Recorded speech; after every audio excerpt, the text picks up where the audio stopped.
Hello everyone, welcome to E classes of mini attempt. तो चलिए शुरू करते हैं हम आज का टॉपिक यूट्रस, जो कि फीमेल रिप्रोडक्टिव सिस्टम का ही एक पार्ट है। तो फर्स्ट ऑफ ऑल हम बात करेंगे इंट्रोडक्शन ऑफ यूट्रस के बारे में। The uterus is inverted peer shape muscular organ of the female reproductive system. It means जो यूट्रस है वो फीमेल रिप्रोडक्टिव सिस्टम का एक इन्वर्टेड पियर शेप, इन्वर्टेड माने उल्टा, एंड पियर शेप मीन्स नाशपाती की आकृति का एक मस्कुलर मसल से बना हुआ एक ऑर्गन है जो कि फीमेल रिप्रोडक्टिव सिस्टम के अंतर्गत आता है।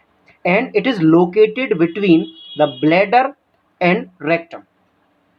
जो यूट्रस है वो यूरिनरी ब्लैडर जिसमें यूरिन इकट्ठा होता है, यूरिनरी ब्लैडर, एंड रेक्टम जिसमें फीसेस इकट्ठा होता है, स्टूल इकट्ठा होता है, उन दोनों के बीच में एक फीमेल्स के अंदर इन्वर्टेड पियर से मस्कुलर ऑर्गन पाया जाता है, उसी को हम यूट्रस कहते हैं।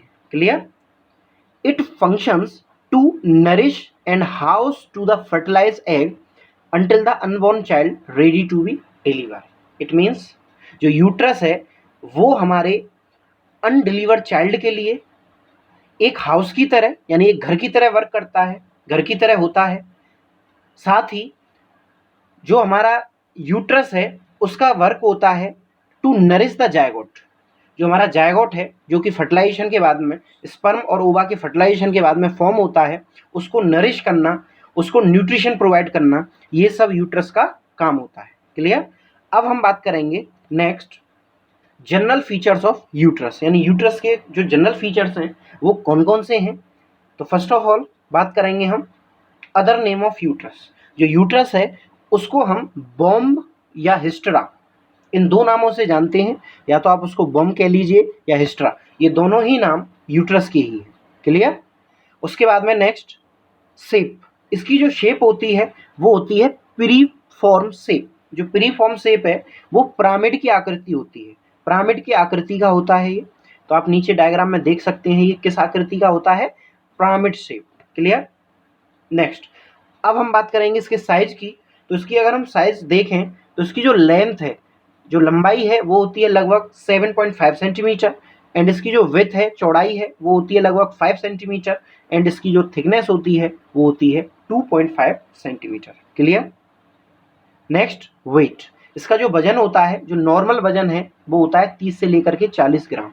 जो नॉर्मल यूट्रस है उसका वेट कितना होता है, 30 से लेकर के 40 ग्राम। क्लियर?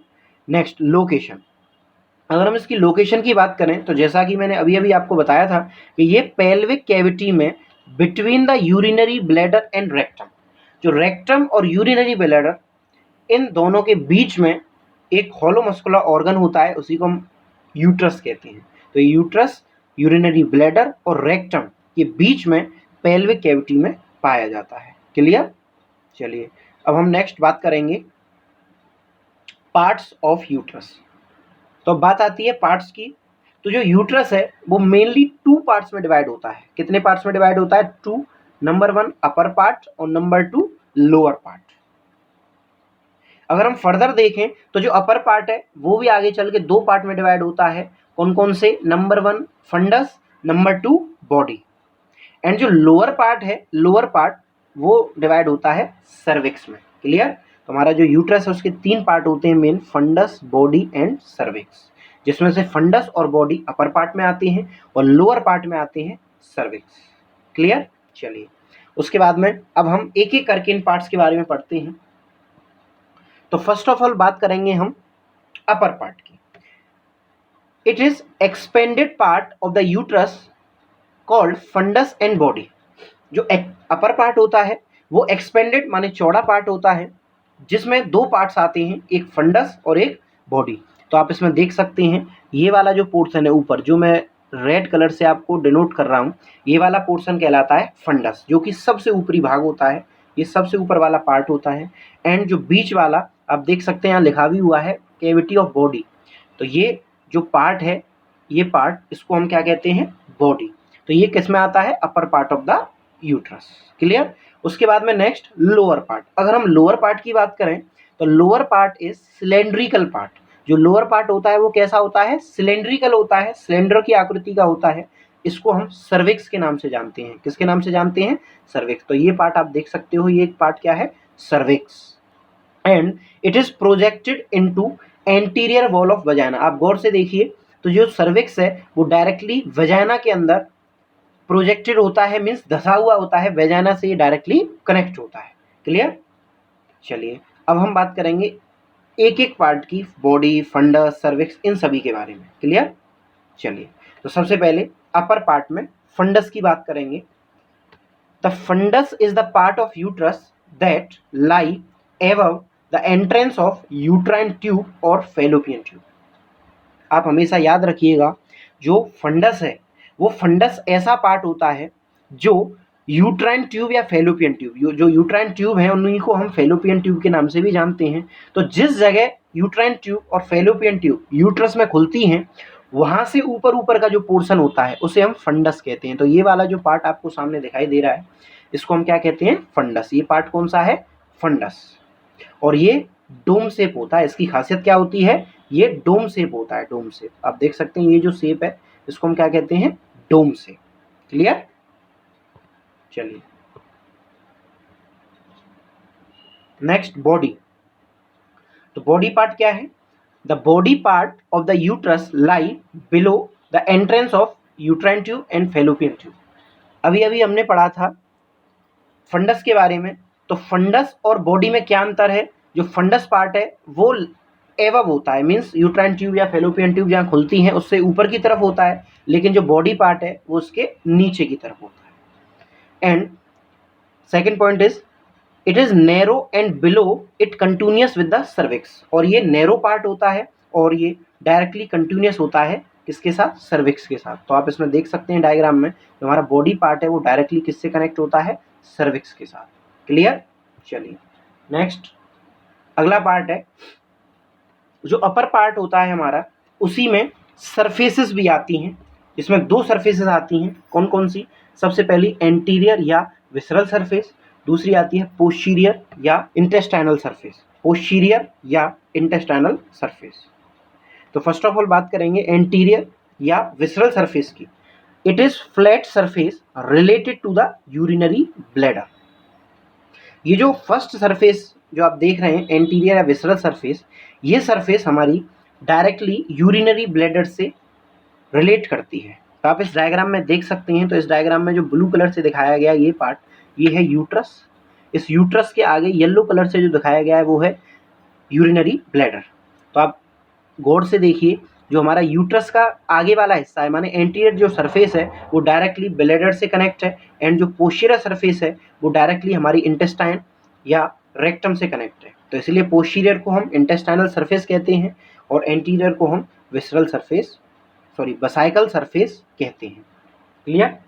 उसके बाद में नेक्स्ट सेकंड, पोस्टीरियर और intestinal surface. It is convex surface. It is related to coils of terminal part of ileum and sigmoid colon. तो ये जो पोस्टीरियर सरफेस है वो सिग्मोइड कोलन या रेक्टम से डायरेक्टली अटैच होती है, इसलिए उसको हम इंटेस्टाइनल सरफेस के नाम से जानते हैं। चलिए उसके बाद में अब हम बात करेंगे लोअर पार्ट ऑफ यूट्रस की। जो हमारा यूट्रस है उसकी अगर हम लोअर पार्ट की बात करें तो उसमें आता है सर्विक्स। तो इससे पहले हमने क्या पढ़ा था? इससे पहले हमने पढ़ा फंडस के बारे में, जो कि ऊपर वाला अपर पार्ट है। उसके बाद में बॉडी के बारे में पढ़ा, जो ये सेकंड पार्ट है। अब हम बात करेंगे सर्विक्स के बारे में, जो कि थर्ड पार्ट होता है और बिलो होता है, ये नीचे की तरफ होता है। क्लियर? तो the cervix is lower cylindrical part of the uterus. जो सर्विक्स होता है वो लोअर पार्ट होता है, माने निचला भाग होता है, एंड इसकी जो शेप होती है वो सिलेंड्रिकल शेप होती है। क्लियर? चलिए उसके बाद में next, it is 2.5 centimetre long. इसकी जो लंबाई की अगर हम बात करें तो इसकी लंबाई होती है लगभग 2.5 centimetre. Clear? Next, the lower part of cervix projected into anterior wall of vagina. जो सर्विक्स का लोअर पार्ट होता है वो डायरेक्टली हमारी वजाइना के अंदर, यानी जो फीमेल्स की वजाइना है उसके अंदर ये डायरेक्टली अटैच होता है या डायरेक्टली प्रोजेक्ट होता है। क्लियर? चलिए उसके बाद में हम बात करेंगे नेक्स्ट लेयर्स ऑफ यूट्रस की। जो हमारा यूट्रस है, अगर उसमें हम लेयर्स देखें तो जो हमारे यूट्रस है उसमें 3 लेयर्स होती हैं। कितनी लेयर्स होती हैं? 3 लेयर्स। अगर हम innermost to outermost देखें तो सबसे पहली जो लेयर होती है इनर मोस्ट वो होती है एंडोमेट्रियम, जो मिडिल लेयर है वो होती है मायोमेट्रियम, एंड जो पेरीमेट्रियम होती है वो सबसे आउटर लेयर होती है। जो पेरीमेट्रियम है वो कैसी होती है? Outer layer. कैसी? Outer layer. क्लियर? तो अब एक एक करके इन लेयर्स के बारे में पढ़ेंगे। तो फर्स्ट ऑफ ऑल हम बात करेंगे पेरीमेट्रियम की। अभी हमने जो क्लासिफिकेशन देखा था वो देखा था innermost to outermost, लेकिन अब हम पढ़ रहे हैं outermost to innermost. Clear? तो फर्स्ट ऑफ ऑल पेरीमेट्रियम। जो पेरीमेट्रियम है वो है क्या? द पेरीमेट्रियम और serous coat of uterus is outer serosa layer of the uterus. जो हमारी पेरीमेट्रियम होती है वो आउटर सीरस मेम्ब्रेन होती है, जिसको हम सिरोसा के नाम से भी जानते हैं। सीरस वर्ड का मतलब क्या है? सीरस वर्ड का मतलब है फ्लूइड सीक्रेटिंग मेम्ब्रेन। क्लियर? तो ये कुछ ना कुछ फ्लूइड सीक्रेट करती रहती है। And it is equivalent to the peritoneum. ये जो लेयर है वो पेरिटोनियम की इक्विवेलेंट होती है, माने पेरिटोनियम जैसी होती है।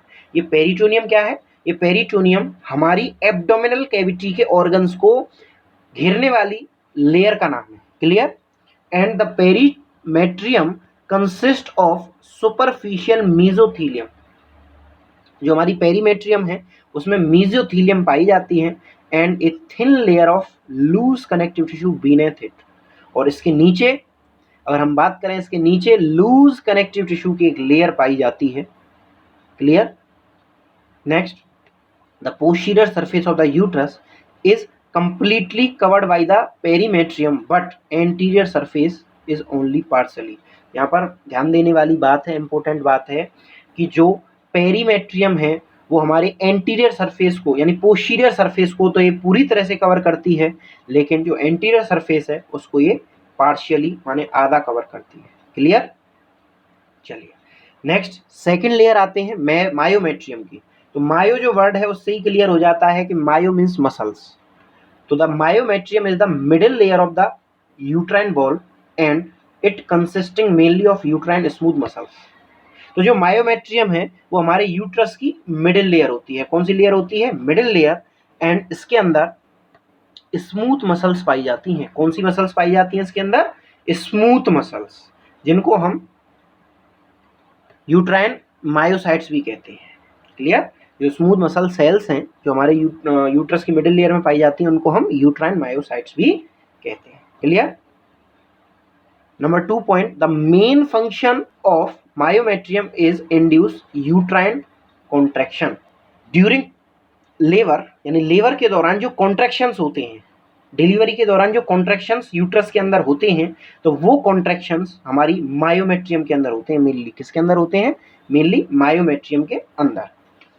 चलिए अब हम बात करते हैं नेक्स्ट अगली लेयर एंडोमेट्रियम के बारे में। तो the endometrium is the inner epithelial layer. ये जो एंडोमेट्रियम होती है वो कैसी लेयर होती है? Epithelial layer along with the mucus membrane. ये एपिथेलियल होने के साथ साथ इसमें म्यूकस मेम्ब्रेन भी ये होती है। Clear? And it is the basal layer and functional layer. जो एंडोमेट्रियम है ये वेरी वेरी इंपॉर्टेंट है, क्योंकि एंडोमेट्रियम जो लेयर होती है वो दो तरह की होती है। एक होती है बेसल लेयर, एक होती है फंक्शनल लेयर। यहाँ पे अंतर क्या है दोनों में? जो बेसल लेयर होती है वो कभी भी डैमेज नहीं होती, कभी भी टूटती नहीं है, लेकिन जो फंक्शनल लेयर है वो सिर्फ और सिर्फ एक फंक्शन के लिए बनी है। इट मीन्स ये सिर्फ और सिर्फ इम्प्लांटेशन के लिए बनती है, और आफ्टर 28 डेज मेंस्ट्रुएशन साइकिल के दौरान ये लेयर टूटती है और टूट करके हमारे शरीर से बाहर निकल जाती है, यानी यूट्रस से बाहर ये निकल जाती है, इसीलिए इसको हम फंक्शनल लेयर कहते हैं। तो आगे देखते हैं क्या है। The basal layer adjacent to the myometrium and below the functional layer. तो जो मायोमेट्रियम है उसकी जो मेन जो लेयर है वो है वेसल लेयर, एंड ये फंक्शनल लेयर के नीचे पाई जाती है। And it is not शीड by any time during the menstruation cycle. माने मेंस्ट्रुएशन साइकिल के दौरान ये कभी भी टूटती नहीं है, डैमेज नहीं होती है। Clear? And the functional layer thickness and then shed during the menstruation in humans. अगर हम ह्यूमंस में बात करें तो मेंस्ट्रुएशन साइकिल के दौरान ये जो फंक्शनल लेयर है वो डैमेज हो जाती है, टूट जाती है, और टूट करके हमारी बॉडी से बाहर निकल जाती है। फिर दोबारा से नेक्स्ट जो मेंस्ट्रुएशन साइकिल है उसमें ये दोबारा से फॉर्म होती है, इसलिए इसको हम फंक्शनल लेयर के नाम से जानते हैं। क्लियर। अब हम नेक्स्ट बात करते हैं, एक इम्पोर्टेंट नोट है जो कि एग्जाम में भी पूछा जाता है, और जब आप यूट्रस पढ़ रहे हैं, उसकी लेयर्स पढ़ रहे हैं, उसकी स्ट्रक्चर पढ़ रहे हैं, तो आपको ये जानना जरूरी है। तो इसमें हम पढ़ेंगे वेसाइगो यूट्राइन पाउच के बारे में और रेक्टो यूट्राइन पाउच के बारे में।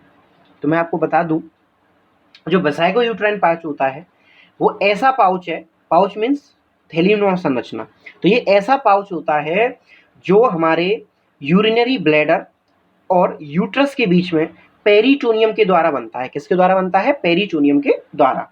एंड जो रेक्टो यूट्राइन पाउच है वो एक ऐसा पाउच है जो रेक्टम और यूरिनरी ब्लैडर के बीच में पाई जाने वाली जो पेरिटोनियम है वो इसको ये फॉर्म करती है। तो देखते हैं क्या है। Anteriorly peritoneum lie over the fundus and body where it is folded on upper surface of urinary bladder.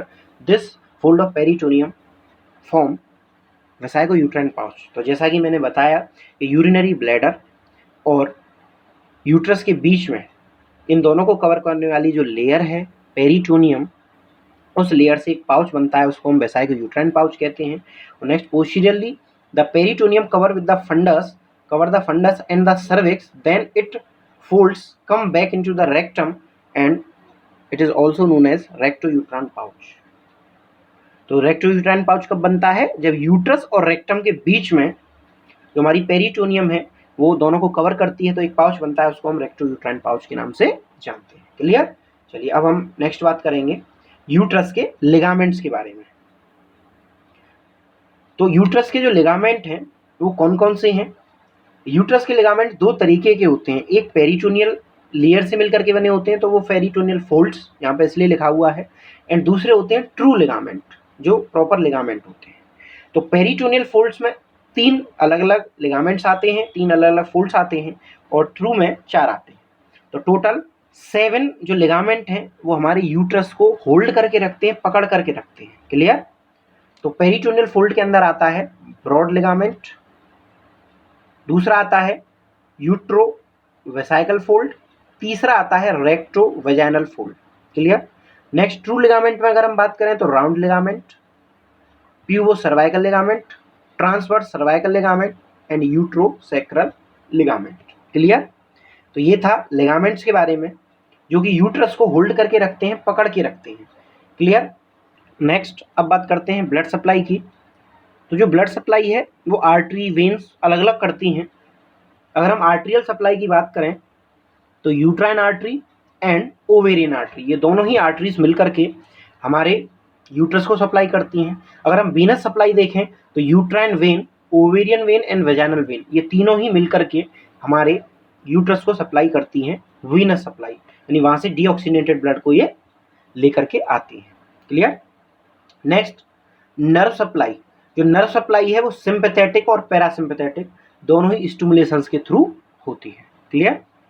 तो इसी के साथ एनाटॉमी ऑफ यूट्रस कंप्लीट हुआ। अगर आपको आज का लेक्चर अच्छा लगा हो तो उसे लाइक करें, शेयर करें, जिससे अदर जो स्टूडेंट्स हैं, चाहे वो बीएमएस के हों, चाहे नर्सिंग के हों या अदर किसी कोर्सेज़ के हैं, जिससे उनको ये फ़ायदा मिल सके, उनकी पढ़ाई प्रॉपर हो सके। अगर आपको इससे रिगार्डिंग कोई डाउट है, कोई क्वेश्चन है, तो आप कमेंट बॉक्स में कमेंट कर सकते हैं। ऐसे ही लेक्चर्स आप अगर बार बार देखना चाहते हैं तो हमारे यूट्यूब चैनल मिनी अटेम्प्ट को सब्सक्राइब करें और बेल आइकन को जरूर दबाएं, जिससे प्रॉपर नोटिफिकेशंस आपके पास आ सकें। Thank you very much. Lectures पाने के लिए हमारे चैनल मिनी अटेम्प्ट्स को सब्सक्राइब करें, लाइक करें, शेयर करें।